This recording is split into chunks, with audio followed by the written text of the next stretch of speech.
सिरमौर अर्थात सिर का ताज सिरमौर रियासत के लिए उपयुक्त शब्द है क्योंकि 1815 ईसे पूर्व सिरमौर रियासत सतलुज तथा यमुना नदी के मध्य प्रमुख रियासतों में से एक थी। हिमालय प्रवेश के लिए प्रवेश द्वार होने के कारण इसका महत्व और भी बढ़ जाता है। 1815 से पूर्व सिरमौर की रियासत को अंग्रेजों ने इसके बहुत से क्षेत्र अलग कर दिए। गोरखों से राज्य को मुक्त करने के बदले युद्ध क्षति के रूप में जौनसार, बाबर, कालसी तथा कियारदा दून को अपने पास रख लिया। अंग्रेजों की सहायता करने के लिए कोटाहा, रामगढ़, जगतगढ़ व वर्तमान शिमला जिले के क्योथल क्षेत्र को भी वहां के शासक तथा सरदारों को दे दिए गए। सिरमौर राज्य 34 वजीरियों में सिमट कर 12 रह गई। सिरमौर शब्द का प्रयोग यद्यपि 12वीं शताब्दी के बाद हुआ है, किंतु इस क्षेत्र का वर्णन हमें इससे पूर्व भी मिलता है। ऋग्वेद में प्रारंभिक आर्यों का सरस्वती तथा आपया नदी के किनारे बसने का वर्णन है। सिरमौर में सरस्वती अब भूमिगत है तथा आपया, भारकंडा का उद्गम स्थान है। सिरमौर की तपोभूमि जामू का टीला में आर्य ऋषि जमदग्नि 1500-1300 बीसी तपस्या करते थे।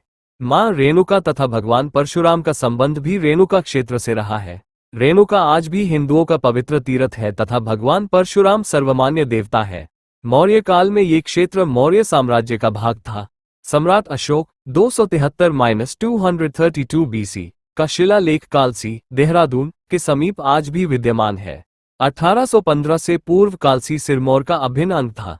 कनिघम के अनुसार अशोक का टोपारा स्तंभ लेख भी आधुनिक पांवटा के समीप रहा होगा।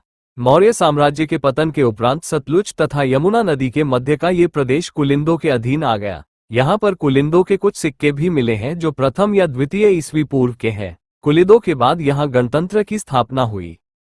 बनारस तथा बंगाल के अधिकार के फलस्वरूप यहाँ से बहुत से राजपूत तथा ब्राह्मण सिरमौर की पहाड़ियों में प्रवासी बनकर आ गए और वहीं बस गए। इससे राजा शुभंश प्रकाश तथा मल्ले प्रकाश 1199, 1217 और वहां के मूल निवासियों को बहुत परेशानी का सामना करना पड़ा।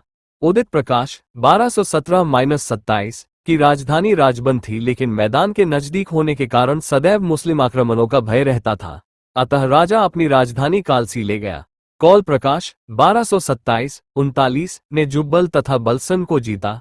राजा के समय रजिया सुल्तान का बागी वजीर निजाम उल मुल्क जुनादनी ने सिरमौर की पहाड़ियों में शरण ली। यहीं उसकी मृत्यु भी हुई। कहा जाता है कि 1248 में समता तथा बदायूं के सूबेदार जलालुद्दीन मसूद शाह ने दिल्ली के सुल्तान नसीरुद्दीन के डर से यहाँ शरण ली थी। राजा सूरज प्रकाश के शासनकाल में लोगों ने विद्रोह किया जिसका पूरा विवरण नहीं मिलता। उसने जुब्बल, बलसन, कुमारसेन, धूंड, सायरी, थियोग, रावीकोटगढ़ के राणा तथा ठाकुरों को अधीन किया व कर वसूल किया। फिरोज तुगलक 1351-88 सिरमौर से कर वसूल करता था। उसके पुत्र ने सुल्तान से मनमुटाव होने पर सिरमौर में शरण ली थी। पीछा करने पर भागकर नगरकोट चला गया। 1398 को दिल्ली विजय के पश्चात मेरठ को विजय करके मंगोल तैमूर लंग हरिद्वार पहुंचा। हरिद्वार को विजय करके यमुना को पार करके उसने एक राज्य पर आक्रमण किया जो संभवतः सिरमौर था। इसके अनुसार सामने घाटी में एक बड़ी सेना लेकर राजा रत्नसेन खड़ा है। तैमूर के जबरदस्त आक्रमण के प्रारंभिक दौर में ही रत्नसेन की सेना भाग गई। बहुत हिंदू गारे बावन तैमूर को काफी धन हाथ लगा।